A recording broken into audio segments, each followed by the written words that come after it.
Tervehdys arvoisat katsojat ja mukavaa alusjuhannusta. Mukavaa torstaita. Hetken kuluttua on juhannus ja sitten se on kohta ohi myöskin. Mutta pisti vähän silmätippuja ja allergialääkettä. Kävin tuossa ulkona, niin jotenkin tuntuu, että nyt taas oli siitepölyä niin pirusti. Mutta katsotaan, että tämä lähetys taas asianmukaisesti toimii.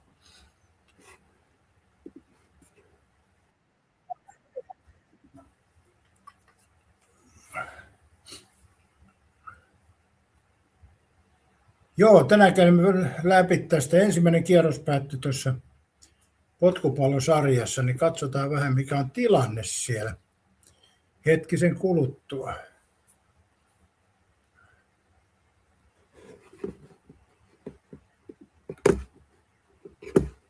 Tämä näkyy taas niin huonosti. En tiedä mikä siinä.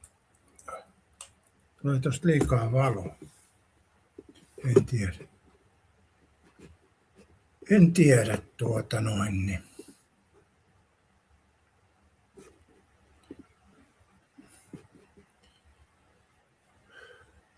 Vanhatalaiset norot sille terveisin vutishullu. Okei. Ei se huonoa sekään. Mukavaa torstaita. Hyviä pelejähän tuossa oli ja eilen tuli katsottua tuo Portugalin peli oikein niin kuin isommalla suurennuslasilla ja nythän oli tietysti lehdissä siitä, että Ronaldo ei saanut maalia ja niin edespäin, mutta sanotaanko näin, että Ronaldo on se ongelma, että sitä ei nyt ruokittu niin kuin ollenkaan, eli Portugalin joukko yksi pelaaja siellä yritti ruokkia Ronaldoa, muuten sitä ei ruokittu ja toi Fernandes mun mielestä ei sovi samaan joukkueeseen. Mitäs mieltä olette siitä, että sopiiko toi Fernandes ja Ronaldo samaan joukkueeseen? Fernandes kyllä niin kuin välttelee Ronaldolle syöttämistä viimeiseen asti. Jotenkin se paistaa niin läpi ja muutenkin ne ei varmaan tule kovin hyvin toimeen keskenään, mä vähän epäilen. Ja se on iso ongelma Portugalille seuraavassa pelissä, jos ei se valmentaja pidä puhuttelua tuossa. Kyllä mä katsoin tuossa muutaman kohdan, niin kyllä se Ronaldo hyvin haki paikkaa, mutta jos ei saa palloja. Ajaki sanoi, että kaikki otti tietysti englannin kiinni ja tsekki tänään. Ja Mikael meni pelit pieleen. Joo. Englantihan pelasi ihan hyvin kyllä, ei siinä mitään. Ja Kane ruokittiin niin sanotusti, eli Kane pystyi hakemaan paikkoja ja muuta, mutta kyllä tuolla oli Ronaldolla vaikeaa. Mä katsoin tuossa yhdessä kohdassa, niin siellä oli 3 pelaajaa kimpussa. Ja on siitä aika vaikea, vaikka olisi miten hyvä pelaaja, niin tehdä maaleja. Ja sitten kun ei syötetä sille ei niin kuin millään. Ja olihan siinä muutama läheltä piti. Toisessa oli vähän liian takakenossa, mutta toinen oli sitten selkeästi ohi mennyt. Ja Mutta kyllä mä uskon, että seuraavassa pelissä Portugali on parempi, mutta jos seuraava peli on samantasoinen, niin siitä voi hyvästellä tämän vuoden MM-kisat kyllä. Eli yhteispeli puuttuu mun mielestä Portugali. Vanhatalaiset, että onkohan vanhus Ronaldo ja kunto koskessa koko Portugalin joukkueella. Niin mä en tiedä, onko Ronaldo liian vanha. Kyllähän se haki hyvin paikkoja, kyllä se niin kuin pirteästi meni, ettei sillä ainakaan siinä se näkynyt.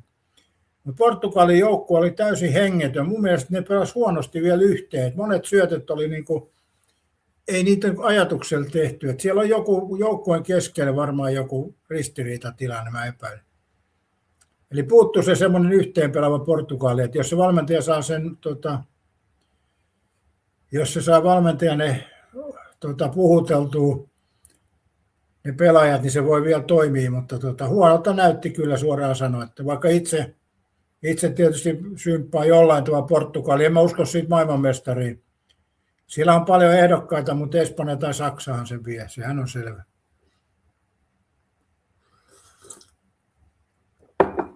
Ai olisiko AC Oulu ja Maarianhamina tasapeli tänään?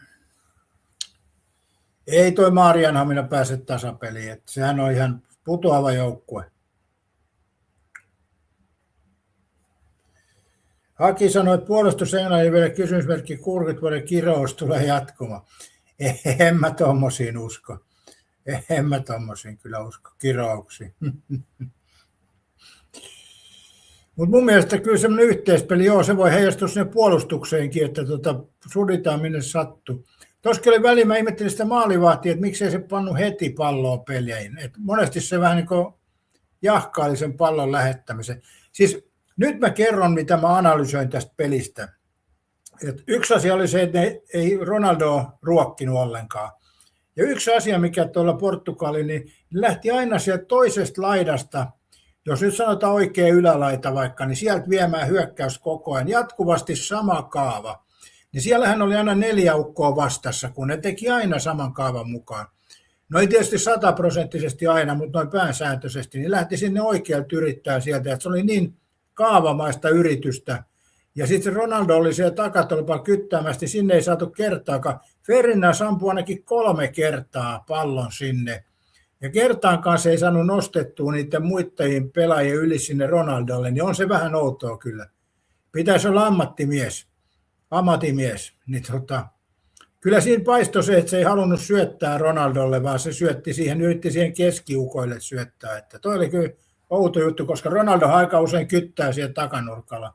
Ja Fernandes sen tietää, mutta ei hän saanut palloa sinne kuitenkaan.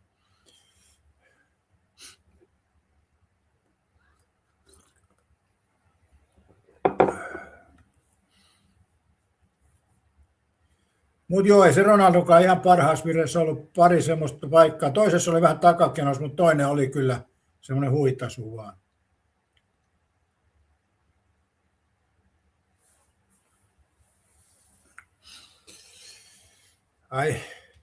Aki uskoo Argentiinaa.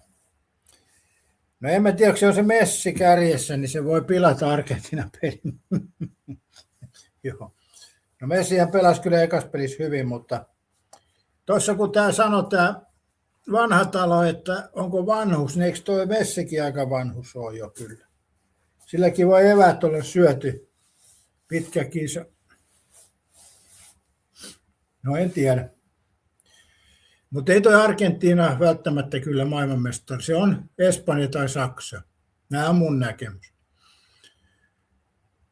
Espanja ei ollut kovin hyvä peli, mutta Espanja on aina semmoinen, että se kyllä sitten osaa venyä. Että se on, Espanja on yleensä aika hyvä puolustuspeli. Ei tule suurinumeroista.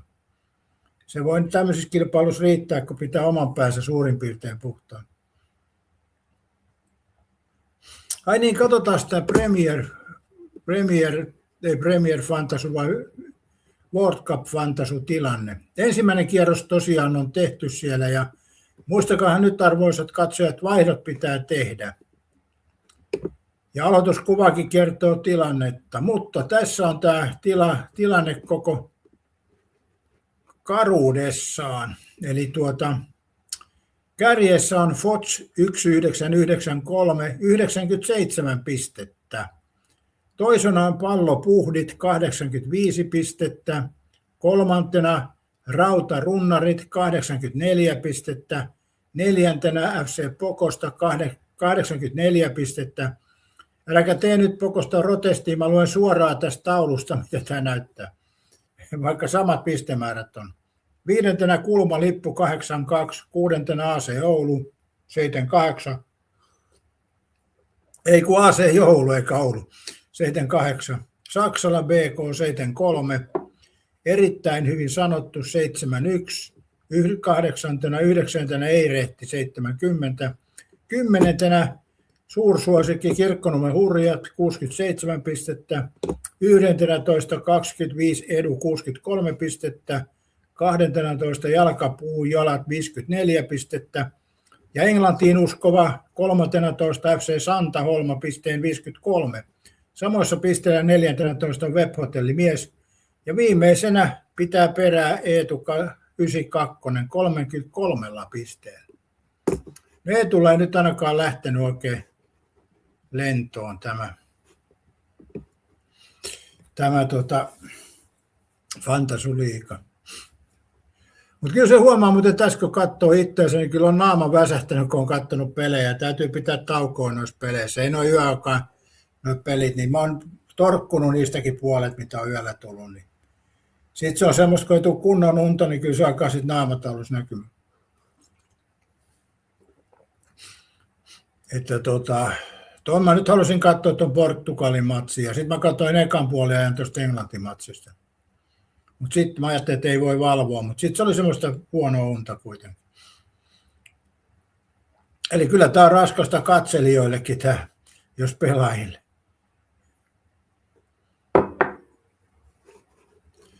Tuosta oli muuten puhetta tuosta, kun oli toi juomatauot tuolla ja oikeasti ne on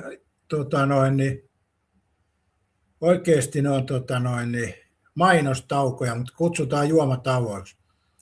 Niin katsojat hyväksyy paremmin, mutta kaikkihan sen tietää, että kyse on mainostauoista. Mun mielestä tommosia pitäisi kyllä olla, että kyllä kuitenkin nuo pelaajat on sen verran, jos on oikein kuuma päivä, niin sitten täytyy pelaa pienemmällä teholla ja niin edespäin. Eihän semmoisia entisaikaa ollut, ei niistä tiedetty mitään, mutta nykypäivä on tämmöistä.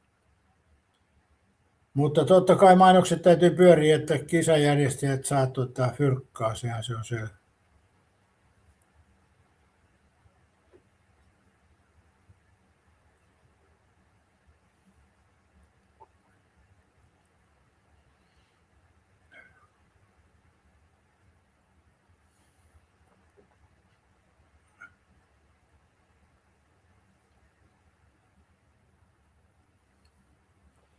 Oho.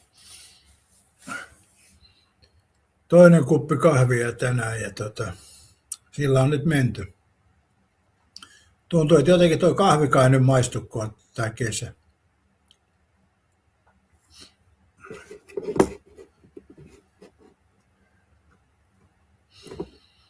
Joo, jännää tuo peli kyllä on ja vaihdot on tehty kierrokselle 2. Ja en tiedä, paraneeko tämä tästä sitten tämä tilanne. Saa nähdä. Hetkinen, kukas minulla on vice-kapteenina? Pitäisikö se vaihtaa? Mä voisin tuolla laittaa. En tiedä.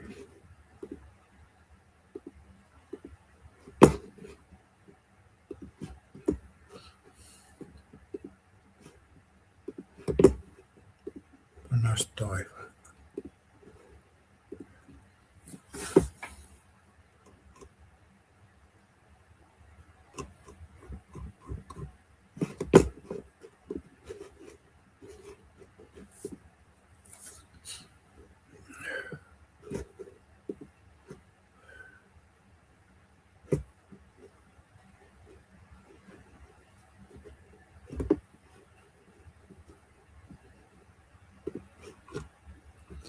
Nyt kun tietäisi varmasti, että onko Ronaldo seuraavassa pelissä, mutta eihän sitä tiedä. Mistäpä sen tietää?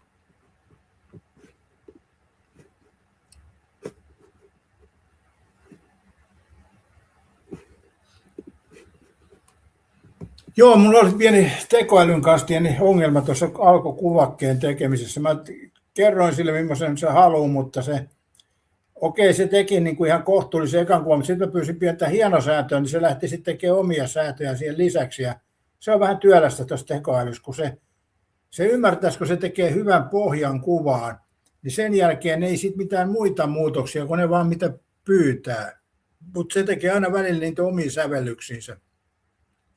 Ja tuossa on aina se sama homma, että pitää muistuttaa, että vaakatasoinen kuva, se aina unohtaa sen, kun se tekee. Jos laittaa komentoja, niin pitää aina laittaa se sama, niin sekin on suuri rasite tuossa tekoälyssä. Ja mikä se on noissa tämäkin, olisi ollut paljon yllätyksiä, olisi hyvät kertoimet voittaa. Niin, mä en tiedä, onko niistä tullut varsinaisia yllätyksiä. Mikä sun mielestä on jymy-yllätys tuolla? Mun mielestä nyt ei, siis tasapelithän ei ole yllätyksiä sinänsä. Lähtömerkki on aina tasapeli, mutta mitä yllätyksiä siellä on? Ruotsi teki paljon maaloja Saksa, mutta onko se yllätys? En tiedä. Mutta pelillisesti, niin onko siellä mikään huippujoukkue nyt hävinnyt? Vai lasketaanko kaikki huippujoukkueeksi? En tiedä. En mä tiedä, onko siellä oikeastaan. Katsotaan nyt, onko siellä mitään yllätyksiä.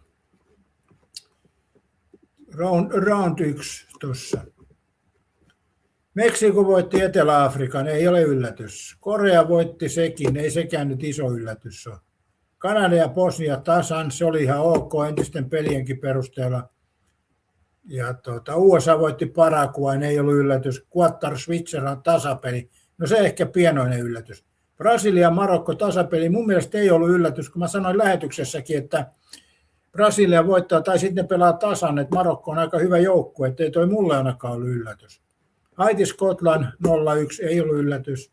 Australia, Turkki 2-0.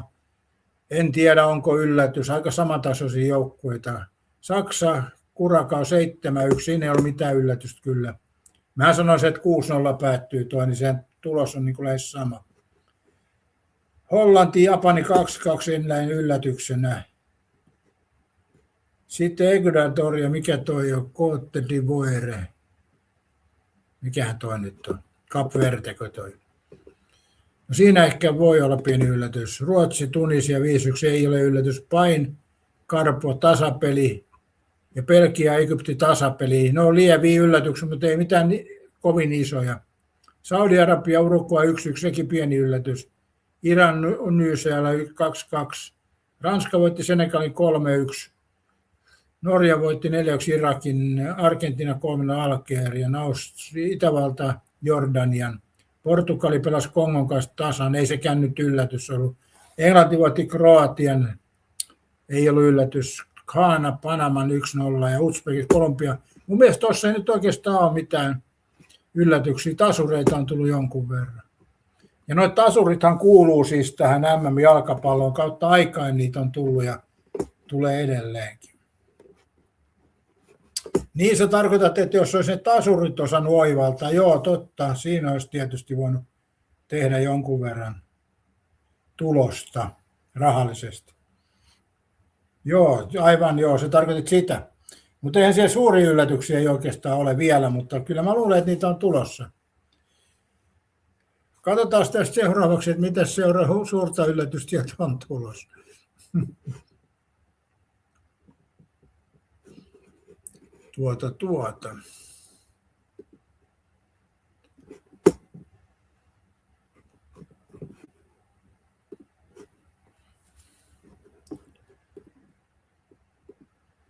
Tänäänhän siellä tulee pari peliä vissiin, vai yksi ainakin.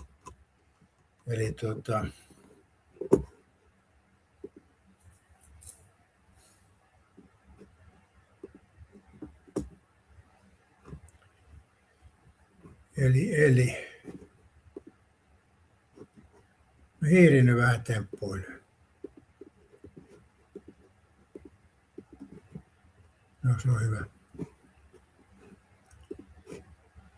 Se on hyvä. No Tsekki, Etelä-Afrikka, en mä usko yllätyksiin, Sveitsi, Bosnia, Herzegovina, sehän voi päättyä miten vaan. Kanada, Qatar. Siinä voisi muuten olla yllätyspaikka. Kanada, Qatar, Katari. Kanadahan ei ole kovin kova maalintekijä, niin siinä periaatteessa Katari voi vaikka sen yllättää. Meksiko, Korea haisee tasapeliltä sekin. USA, Australia, no sekin on vähän kiikun kaakin. Skotlanti, Marokko on kyllä vielä. Brasilia, Haitin, se on selvä Brasilia. Turkki, Paraguay, tasainen peli. Hollanti, Ruotsi, niin tuossa kyllä Hollanti vieton, mutta se nyt ei yllätys kai liene. Saksa pelaa tuommoista taas, mikä toi nyt on Côte d'Ivoire, eli onko se Cap Verde. Ecuador, Curacao, joo. Tunisia, Japani, Espanja, Saudi-Arabia, siinäkään ei kyllä tule yllätystä. Belgia, Iran, Uruguay, Cap Verde, New Zealand, Egypti, Argentiina, Austria. Siinä on muuten pieni yllätyksen paikka kanssa. Argentiina, Itävalta, joo. Norja, Senegal. Englanti, Ghana. Portugal, Uzbekistan, siinä ei tule yllätystä. Panama, Kroatia, Kolumbia, Kongo. Onhan tuossa muutama taas tasapeli, mutta en mä usko, että hirveitä yllätyksiä noissakaan nyt tulee. Tai tiedä sitten, mikä on hirveä yllätys. Sehän on aina yksilöllistä, miten se ajattelee. Mutta joo, noiden tasureiden löytäminen, sehän se on taitolaji. En mä tiedä, en mä olisi ainakaan tuosta Portugalin pelistä löytänyt tasapeliä millään mittakaavan mukaan. Eli se oli kyllä Portugalin alisuorittaminen. Mutta kyllä joku varmaan senkin on osannut oivaltaa.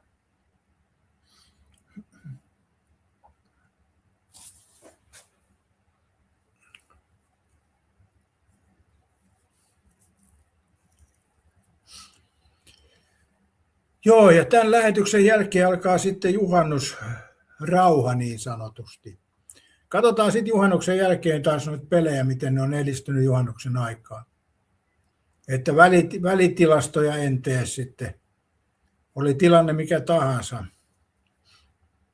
Eli näin mä ajattelin, että juhannusrauhaa tästä internetistä. Tämä on vähän semmoinen ajankulutuslive nyt tähän aikaan. Ja hiljasta täällä nyt on tähän aikaan tietysti muutenkin.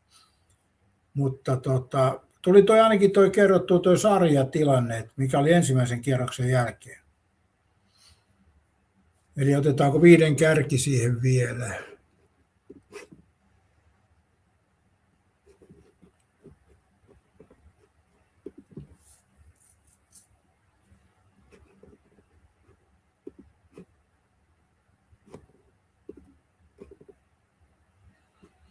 Eli kärjessä on FOTS 1993 ja Pallobundit seuraavana ja Rautarunnari kolmantena tasapisteessä Pokostan kanssa.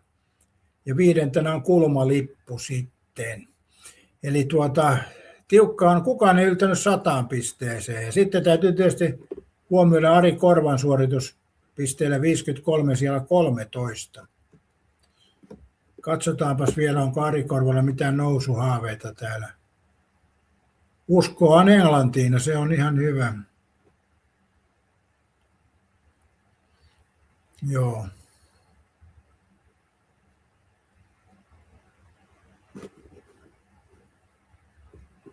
Olihan siellä sentään Ronaldo vaihtopenkillä, että ehkä Ari Korva nostaa sen nyt joukkueeseen tällä kierroksella. Mutta en anna ohjeita, kun mä itsekään osaa mitään tässä.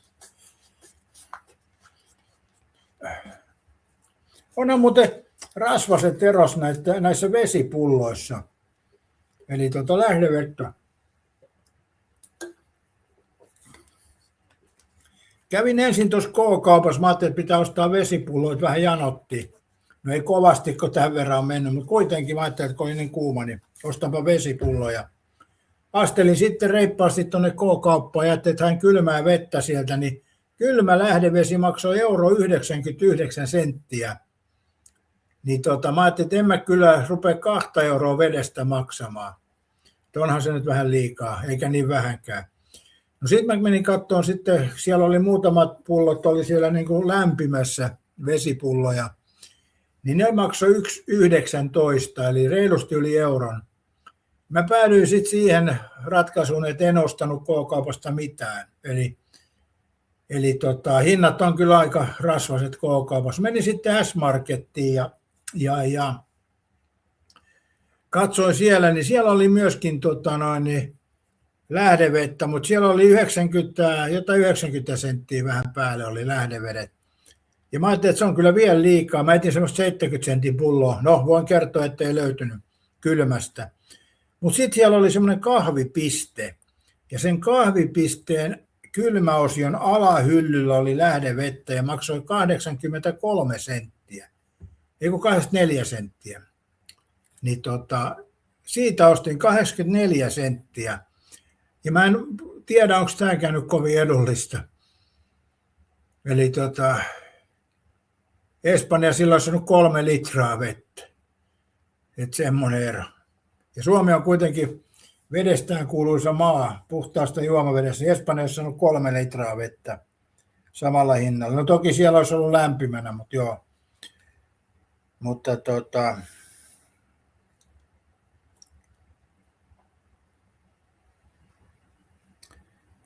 jaa. Tässä nyt kerrotaan, mistä tämä vesikin on peräisin.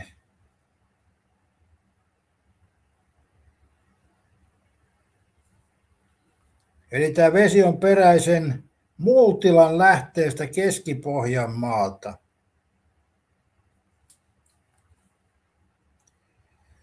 Multilan lähde, katsotaanpa.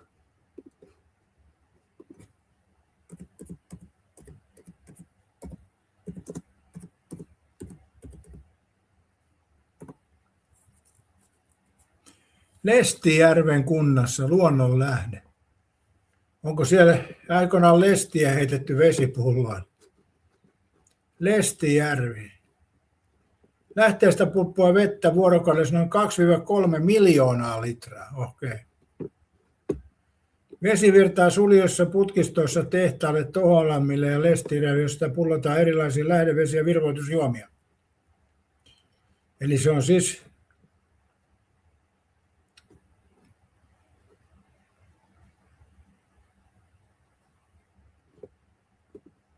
Multilan lähde on se paikka ja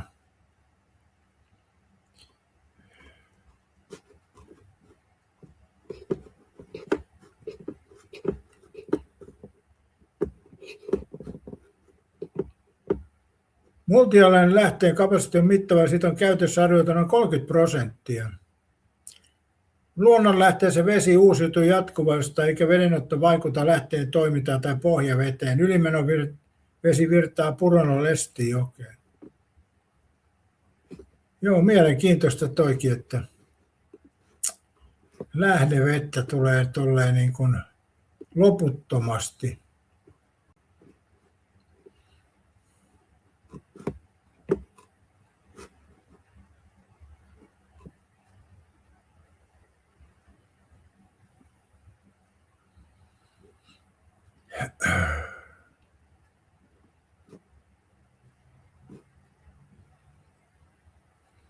Miten tuossa voi noin paljon tulla vettä?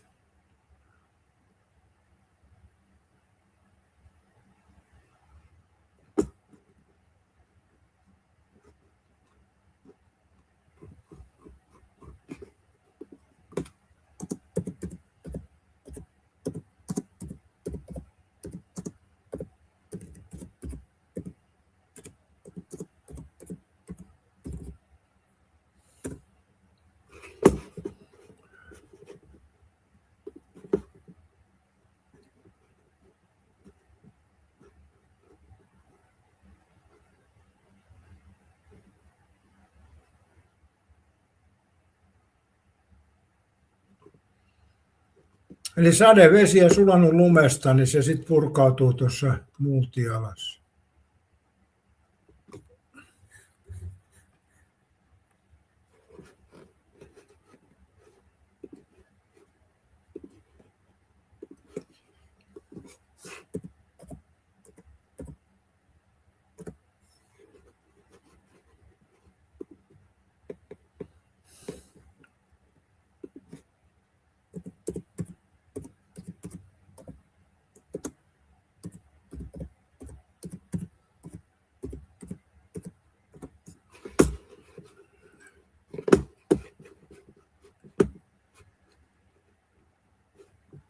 Joo. Täällä se on ihan aidattu alue tai tuommoinen tehdasalue, Finspring. Ja sinne se tulee Lestijärven viereen. Sitten jos me katsotaan, missä on Lestijärvi.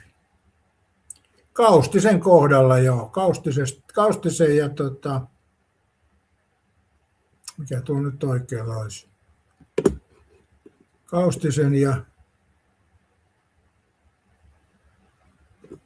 siinä kohdalla ei oikein osu mitään.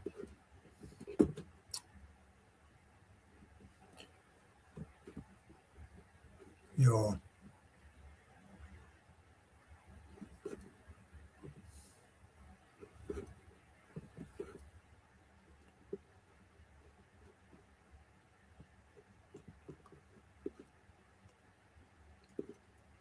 Ai niin, tuo Halsuajärvi on. Mä oon joskus ollut telttailemassa, mutta yöpymässä siellä. Se johtaa tonne, joo. Okei. No, eipä siitä sen enempää. No niin, arvoisat katsojat, mitäs teillä on juhannussuunnitelmia? Itsellä on tarkoitus katsella tätä Suomen kaunista kesää juhannuksena, mutta ei nyt mitään semmoista niin kuin lukkoon juotua suunnitelmaa. Ei ole mitään lukkoon lyötyä suunnitelmaa, eli käy vähän tuossa ajelee ja sitten rauhaista kotielämää, vaan ei mitään sen kummallisempaa. Se on mulla ainakin suunnitelma. Mitäs teillä?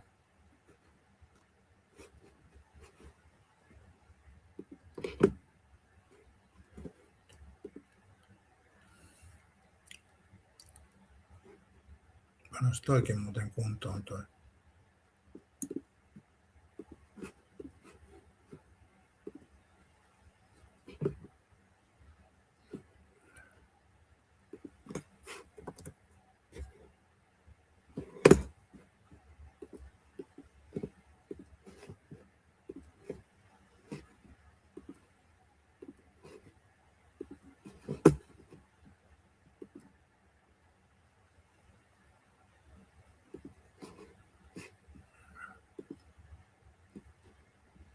Nyt se häippäsi tuosta.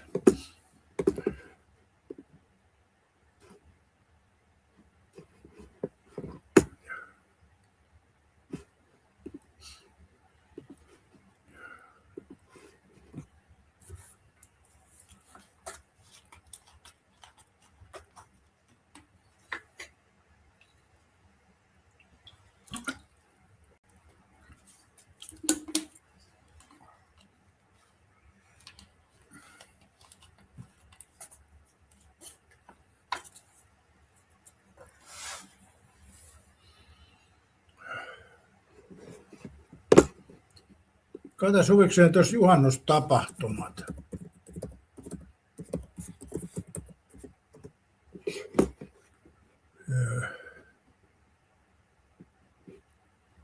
Mitä tehdä juhlauksessa? Parhaat matkatapahtumat. Toivottavasti nyt ei ole ensimmäisenä Särkänniemi, en nyt sanoisi. No, täällä on ykköseksi laitettu Powerparkin juhannus. Joo, se voi olla lapsiperheelle kyllä hyvä. 2 päivän lippu maksaa 79 €, 80 €. Herra Jumala, tuu ja siunaa.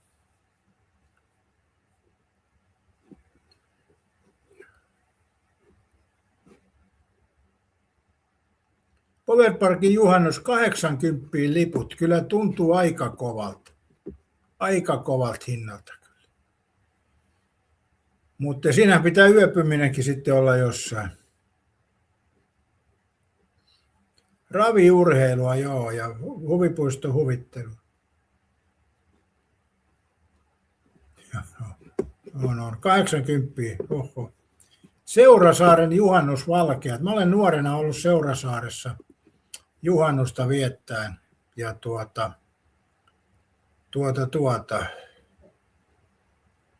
vuodesta 1954 alkaen. Juhannustanssit, poniratsastus, kokkojen poltto, jännittävä taikapolku lapsille. Mä en muista silloin, kun mä olin ei kun emme Seurasaaressa ollut, kun mä olin Mustikkamaalla. Nämä meni nyt sekaisin tässä, joo. Eipä sielläkään nyt mitään muistikuvia kyllä jäänyt, ei ollut sen kummosempi. Seurasaaren juhannus maksaa 27,50 eli noin 30. Joo, poniratsastus, kokkojen polttelua. No sitten täällä on Himoksen juhannus. Aikuisille suunnattu musiikkifestivaali. Ja siellä on näitä normibändejä, Halo Helsinki, Ipe Isakeliot, Kuumaa ja Lauri Haav. 3 päivää. 1 päivän lippu maksaa 113 €. Mitä helvettiä? 113 € yhden päivän lippu ja 3 päivää kestää. Eli se on yli 300 siivu ja yöpymiset päälle. No kyllä siinä tarvii sit intoa olla jo aika paljon. No tietysti bändit maksaa, mutta silti miettii 113 euroa.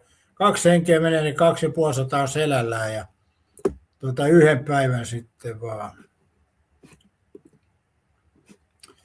Sitten täällä on juhannusvirrat. Siellä on muuten joskus tullut oltua juhannuksena teltan kanssa siellä joenrannassa vuosia sitten. Siitä on hyvin paljon aikaa, joo.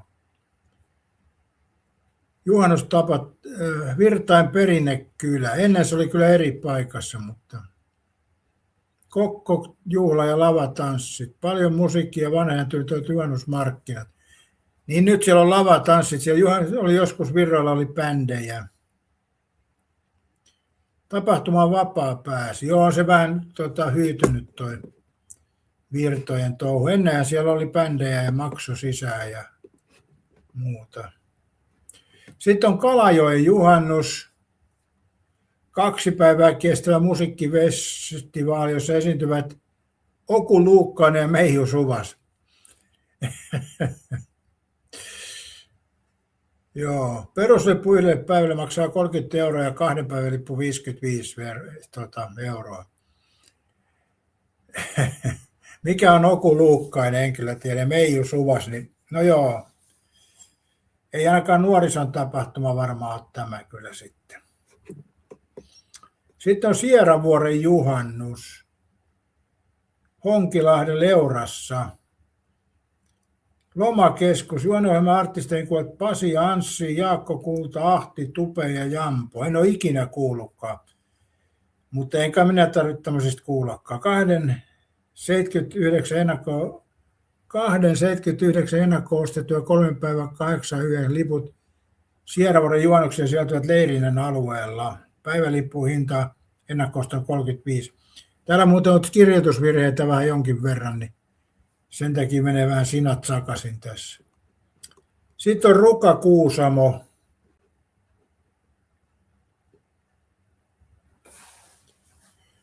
Rukalla mahdollistuu monin oheisaktiviteetteihin, kuten kesäkelkkarataan ja Lappis vesipuistoon. Joo. Siinä ei ole mitään hinnastoa. Mutta siinä nyt oli 7 tapahtumaa ja jos joku noihin haluaa mennä, niin ei muuta kuin menoksi vaan. Mutta jotenkin nämä ei ole samanlaista kuin ennen kyllä nämä. Tuo Virroillakin oli, siis siellä ihan bändit soitti ja muuta ja paljon oli porukkaa. Nyt on lavatanssit ja ilmainen pääsy, niin sekin kertoo jo, että jostain, en tiedä mistä kertoo.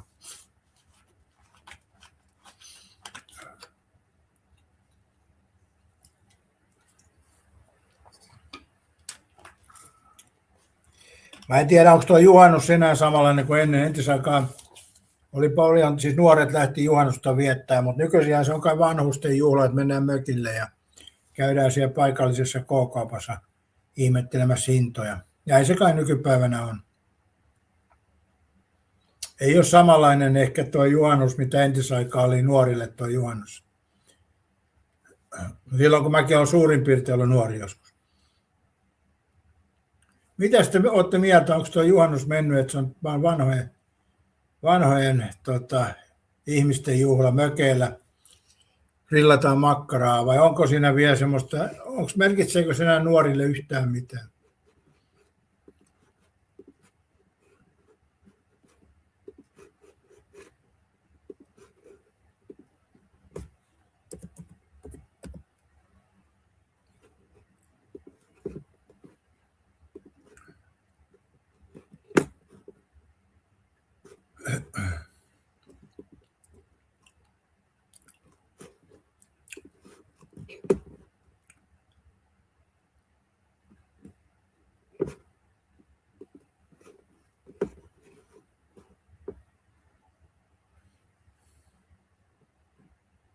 Kadonnutta miestä etsitty jo vuoden ajan Haapajärvellä. Nyt poliisi julkaisi kuvan.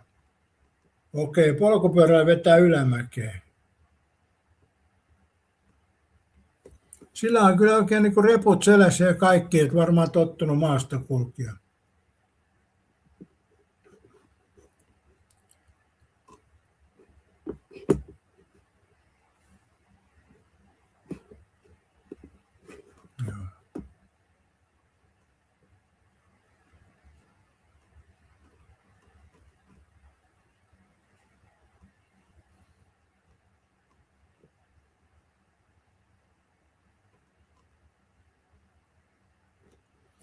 Varaudu matelemaan. Näillä tieosuuksilla syntyy iso jono. Katsotaanpa.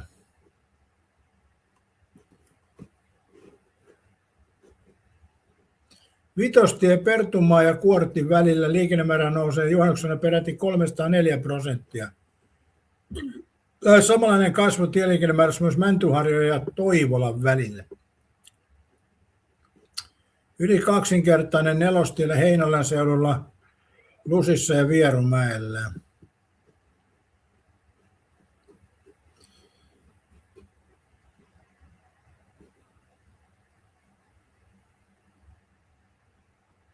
Noin on aina noin kolmostie ja nelostie. Olipa huono toikin tarina. Lähetä kuva tai video jonosta, joo.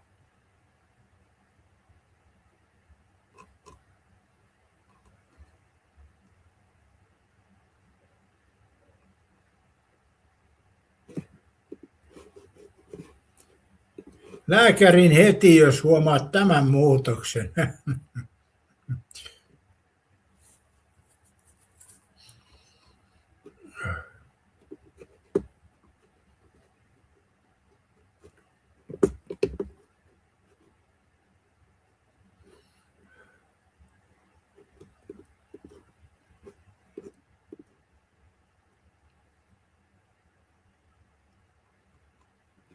Joo, eipä tossakaan, nämä on näitä.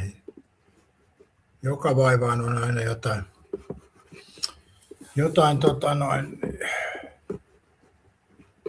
kauhuskenaarioita.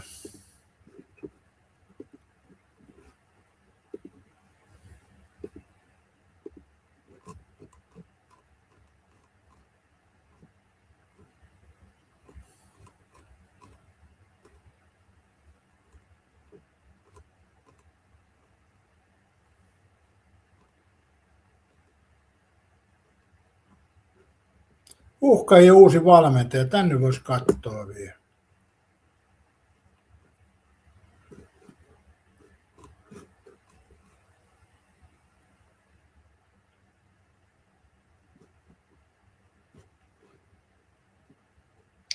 Jonatan Johansson, no ei ainakaan mene eteenpäin jalkapallo.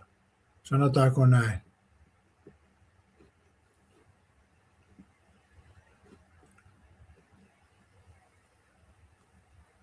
Joo.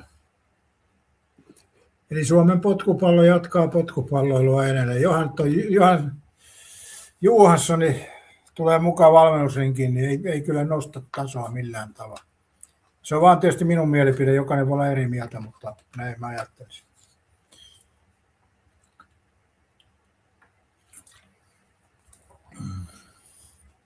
Oi.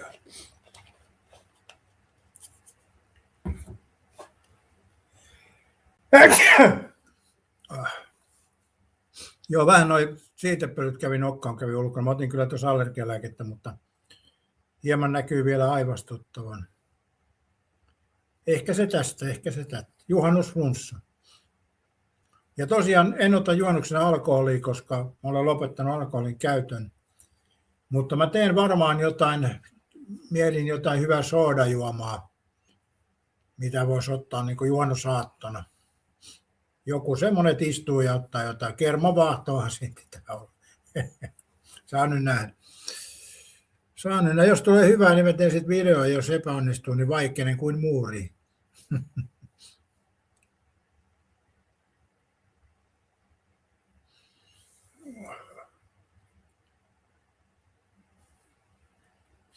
No nyt ei katsojatkaan jaksa kirjoitella mitään. Mäkin taidan lopetella tässä ja lähteä tästä vaikka suihkuun ja ajaa tätä partaa vähän pois ja tämmöisiä pikkuvalmisteluita. Niin ehkä tässä tuli ne tärkeimmät kerrottua, toi ensimmäinen kierros päättynyt potkupallosarjassa ja juhannusta kohti lähdemme hiihtelemään itse kukin. Ja sitten varmaan juhannuksen jälkeen jossain kohtaa seuraavan kerran aamulähetys, mutta näillä näkymin ainakaan juhannuksena ei tule minkäännäköistä lähetystä. Eli olkoon tämä nyt semmoinen superlähetys, niin sanotusti. 2 katsojaa ja meikäläinen superlähetys. Ja joku ei erehtynyt kirjoittaakin. No, nämä on näitä. kyllä se tärkeämpää valmistautua juhannukseen kuin täällä höpötellä, mutta joo, hyvää juhannusta sinulle, Vanha-Tale, ja kaikille muillekin. Ja, toivottavasti palataan juhannuksen jälkeen vielä kaikki hyvässä kondiksessa.